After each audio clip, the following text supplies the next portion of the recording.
ಎಲ್ಲ ವಿದ್ಯಾರ್ಥಿಗಳಿಗೂ ಸಹ ಬೆಳಗಿನ ಶುಭೋದಯಗಳು. ಈಗ ನಾವು 10ನೇ ತರಗತಿಗೆ ಗಣಿತ ವಿಷಯಕ್ಕೆ ಸಂಬಂಧಪಟ್ಟಂತೆ ನಾವು ಒಂದು ವಿದ್ಯಾರ್ಥಿಗಳಿಂದ ಕೂಡಿರ್ತಕ್ಕಂಥ ಒಂದು ಚಟುವಟಿಕೆಯುಕ್ತ ಪಾಠವನ್ನು ನಾವು ಮಾಡೋಣ. ನಾವು ಈ ಹಿಂದೆ ಒಂದು 2ನೇ ಘಟಕದ ಈ ಬಹುಪದೋಕ್ತಿಗಳು ಅಂತಕ್ಕಂಥ ಒಂದು ಘಟಕದ ಹಲವಾರು ವಿಷಯಗಳಿಗೆ ಸಂಬಂಧಪಟ್ಟಂತೆ ಮಾಹಿತಿಯನ್ನು ಈಗಾಗಲೇ ನೀಡಿದ್ದೀವಿ. ಏನು ಇದರಲ್ಲಿ ಬೀಜ ಪದಗಳು ಅಂದರೆ ಏನು, ಸಂಖ್ಯೆಗಳು ಅಂದರೆ ಏನು, ಬೀಜ ಪದಗಳು ಅಂದರೆ ಏನು, ಅವುಗಳಲ್ಲಿ ನಾವು ಏಕಪದ, ದ್ವಿಪದ, ತ್ರಿಪದ ಇವನ್ನೆಲ್ಲ ಹೇಳ್ಕೊಳ್ತೀವಿ.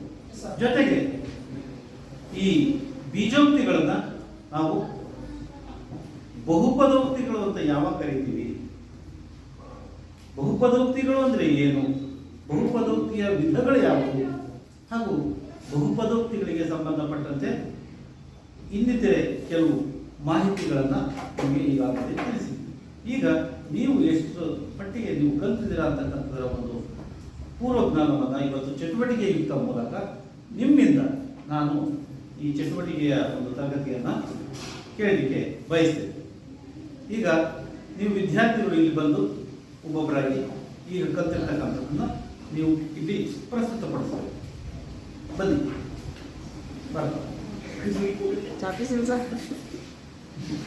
ಮತ್ತೆ ಒಂದಾಗಿ ಈ ಬಹುಪದೋಕ್ತಿಗಳು ಹಂಗಂದ್ರೆ ಏನು ಅಂತಕ್ಕಂಥದ್ದನ್ನ ಹೇಳಬೇಕು. ಬರೀ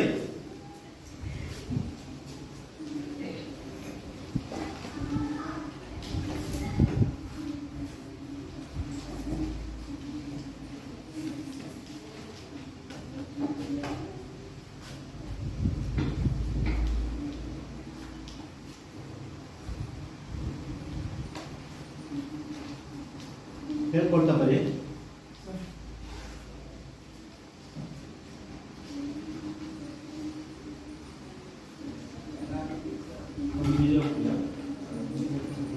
ಋಣಾತ್ಮಕವಾದ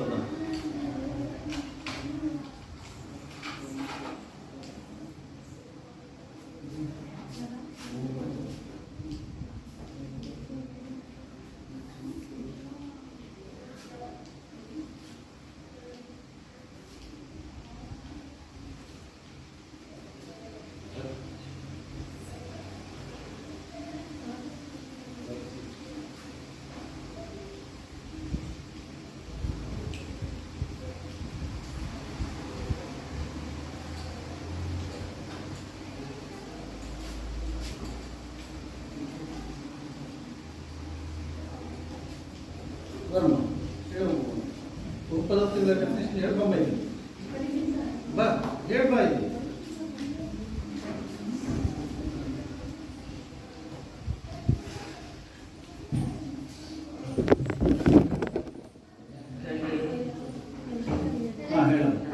ಒಂದು ಬೀಜೋಕ್ತಿಯ ಚರಾಕ್ಷರವು ಋಣಾತ್ಮಕವಲ್ಲದ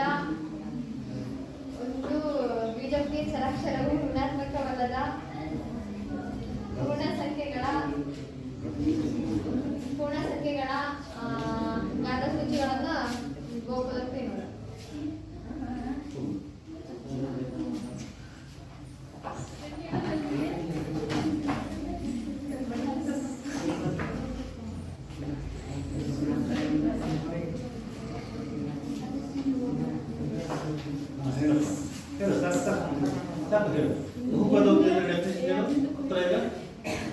ಒಂದು ಬೀಜೋಕ್ತಿಯ ಚರಾಕ್ಷರದ ಋಣಾತ್ಮಕವಲ್ಲದ ಪೂರ್ಣ ಸಂಖ್ಯೆಗಳ ಘಾತಸೂಚಿಯನ್ನು ಬೀಜೋಕ್ತಿಗಳು ಎನ್ನುವರು. ಬಹುಪದೋಕ್ತಿಗಳು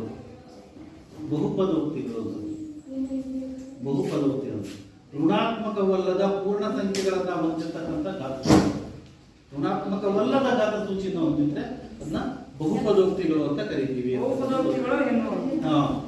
ಉದಾಹರಣೆ ಕೊಟ್ಟಿದ್ರೆ x + 5 x ಸ್ಕ್ವೇರ್ + x + 6 ಬಹುಪದೋಕ್ತಿಗಳು ಅಂದ್ರೆ ಡೆಫಿನೇಷನ್ ನಿಮಗೆ ಗೊತ್ತಾಗುತ್ತೆ. ನೆಕ್ಸ್ಟ್ ಮುಂದುವರೆದಂತೆ ಬಹುಪದೋಕ್ತಿಯ ಹಲವಾರು ವಿಧಗಳನ್ನು ಹೇಳಿದ್ವಿ ನಾವು. ಯಾವ್ಯಾವುದಪ್ಪ ಅಂತ ಹೇಳಿದ್ರೆ ಹಾ ಹೇಳು, ಇಲ್ಲಿ ಬಂದು ನಿಂತ್ಕೊಂಡು ಹೇಳ್ಬಾ, ಇಲ್ಲಿ ಒಂದ್ಸರಿ ವಿಧಗಳ ಹೆಸರು ಹೇಳು, 3 ಹೇಳ್ಪ. ಬಹುಪದೋಕ್ತಿಯ ವಿಧಗಳನ್ನ ಹೆಸರಿಸಪ್ಪ ಯಾವ್ಯಾವ? ರೇಖಾತ್ಮಕ ಬಹುಪದೋಕ್ತಿ, ಘನ ಬಹುಪದೋಕ್ತಿ, ವರ್ಗ ಬಹುಪದೋಕ್ತಿ. ಈ ರೀತಿಯಾಗಿ ನಾವು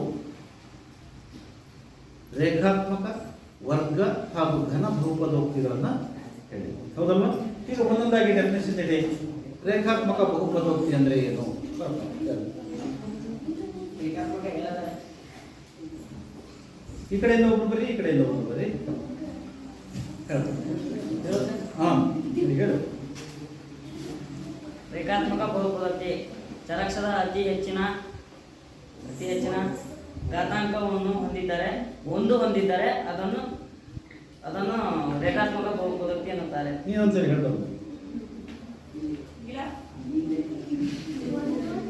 ಒಂದು ಬೀಜೋಕ್ತಿಯ ಚರಾಕ್ಷರವು ಅತಿ ಹೆಚ್ಚಿನ ಘಾತಾಂಕ 1 ಆಗಿದ್ದರೆ ಅದನ್ನು ರೇಖಾತ್ಮಕ ಬಹುಪದೋಕ್ತಿ ಎನ್ನುತ್ತಾರೆ. ಹೋಗಿ ವರ್ಗ ಬಹುಪದೋಕ್ತಿ ಹೇಳಿ ಬನ್ನಿ. ನೀನು ಬರ್ತ ವರ್ಗ ಬಹುಪದೋಕ್ತಿ ಒಂದೊಂದ್ಸರಿ ಹೇಳೋ ಬರ್ತೀವಿ. ಹಾಂ ನೀನು ಹೇಳ್ಬೋದು.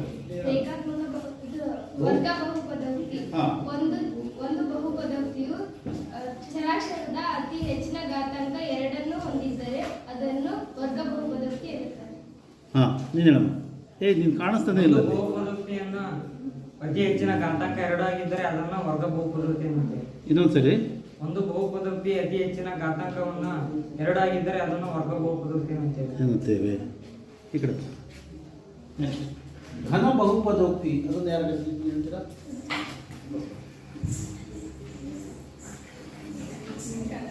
ಇಲ್ಲೇ ಕೊಡಿ. ಹಾಂ ಒಂದು ಬಹುಪದೋಕ್ತಿಯ ಚರಾಕ್ಷರವು ಈ ಕಡೆ ಘಾತಾಂಕ 3 ಅನ್ನು ಹೊಂದಿದ್ದರೆ ಅದನ್ನು ಘನ ಬಹುಪದೋಕ್ತಿ ಎನ್ನುತ್ತಾರೆ. ಹಾಂ ಒಂದು ಬಹುಪದೋಕ್ತಿಯ ಚರಾಕ್ಷರವು ಡಿಗ್ರಿ 3 ಹೊಂದಿದ್ದರೆ ಅದನ್ನು ಘನ ಬಹುಪದೋಕ್ತಿ ಎನ್ನುವುದು. Very good. ಉದಾಹರಣೆಗಳನ್ನು ಸಹ ಬರೀತೀರ ನೀವು, ಹೌದಲ್ವಾ? ಈಗ ಬಹುಪದೋಕ್ತಿಯ ಶೂನ್ಯತೆ,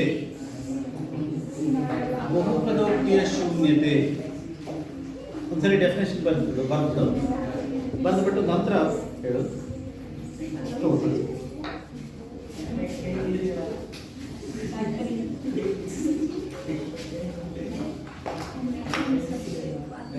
ಬಹುಪದೋಕ್ತಿಯ ಶೂನ್ಯತೆ.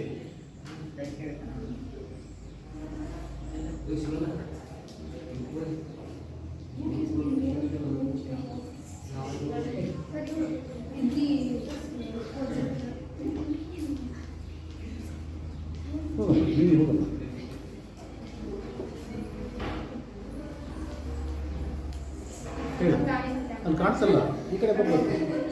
ಈ ಕಡೆ ಬಹುಪದೋಕ್ತಿಯ ಶೂನ್ಯತೆ PF(x) ಒಂದು ಬಹುಪದೋಕ್ತಿಯ ಆಗಿರಲಿ.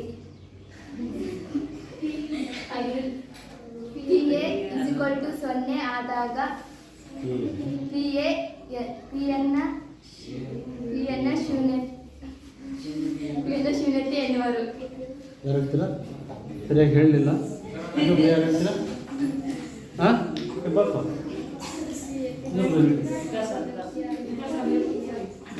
ಮಾಡಿ ಸರಿಯಾದ ರೀತಿಯಲ್ಲಿ ಓದ್ಕೊಂಡು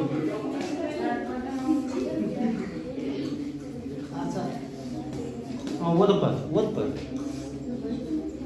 PF(x) ಎಂಬುದು ಒಂದು ಬಹುಪದೋಕ್ತಿಯಾಗಿರಲಿ. PF(a) 0 ಆದಾಗ A ಅನ್ನು PF(x) ಶೂನ್ಯತೆ ಎನ್ನುವರು. ಉದಾಹರಣೆಗೆ PF(x) x-2,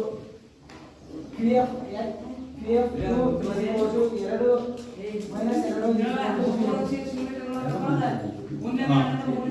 ಉದಾಹರಣೆ ಇನ್ನೊಂದ್ಸರಿ ಹೇಳು.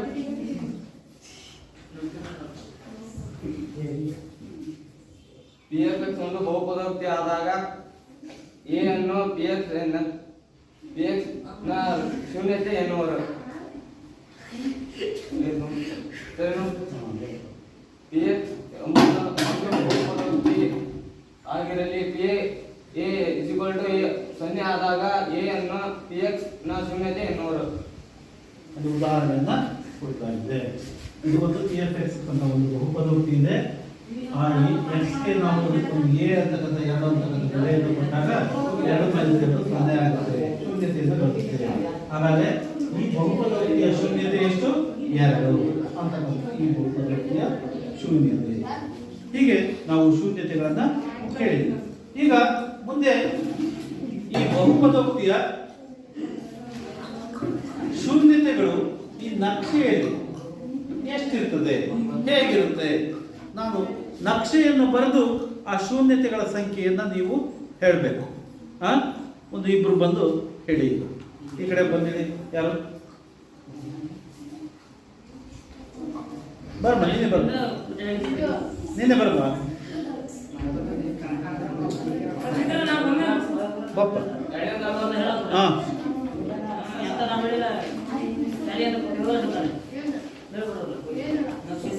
ಬಹುಪದೋಕ್ತಿಯ ನಕ್ಷೆಯನ್ನು ಬರೆದು ಬಹುಪದೋಕ್ತಿಯ ಶೂನ್ಯತೆಗಳ ಸಂಖ್ಯೆಯನ್ನು ಹೇಳಬೇಕು.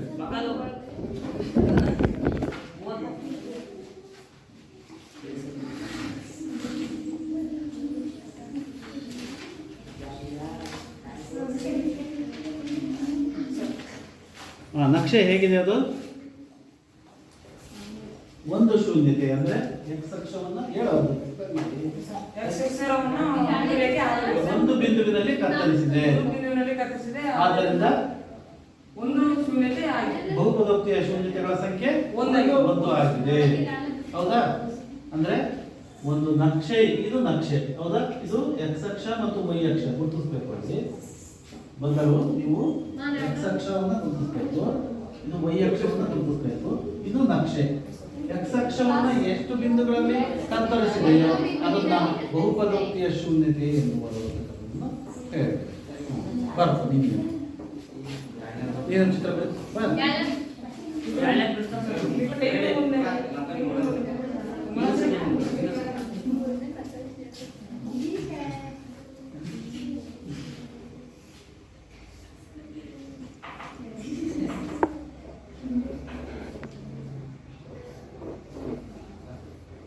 ಹಾಂ ಹೇಳು. ಹಾಂ, ಎಷ್ಟು ಶೂನ್ಯತೆಗಳ ಸಂಖ್ಯೆ ಎಷ್ಟಿದು? 2. ಹೇಗೆ? ಯಾವ ಶೂನ್ಯತೆಗಳು? ಅದೊಂದು ಹೇಳು. ಬಹುಪದೋಕ್ತಿ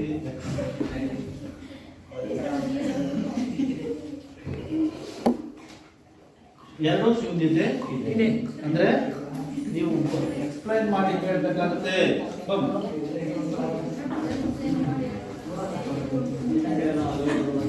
ಗಲಾಟೆ ಮಾಡಬಾರ್ದು.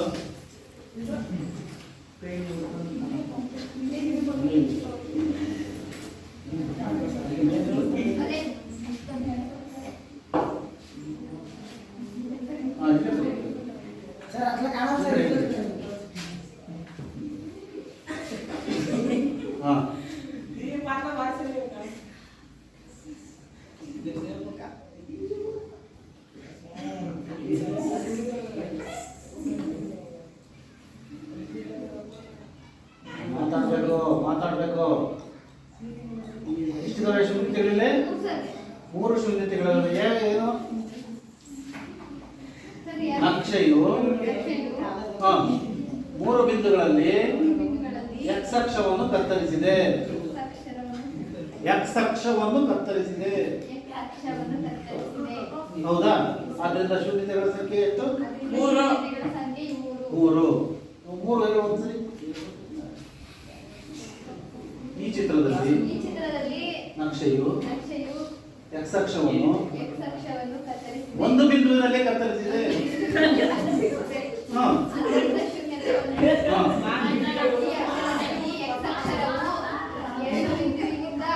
ಎಕ್ಸ್ ಅಕ್ಷವನ್ನು ಕತ್ತರಿಸಿದೆ. ಇದರಲ್ಲಿ ನಕ್ಷೆಯಲ್ಲಿ ಈ ನಕ್ಷೆಯಲ್ಲಿ ಎಕ್ಸ್ ಅಕ್ಷವು 3 ಬಿಂದುವಿನಿಂದ ಕತ್ತರಿಸಿದೆ. ಆದ್ದರಿಂದ ಶೂನ್ಯತೆಯು 3 ಇದೆ. ಹೀಗೆ ಬಹುಪದೋಕ್ತಿಯ ಪರಿಚಯ ನಿಮಗೆ ಆಗಿದೆ.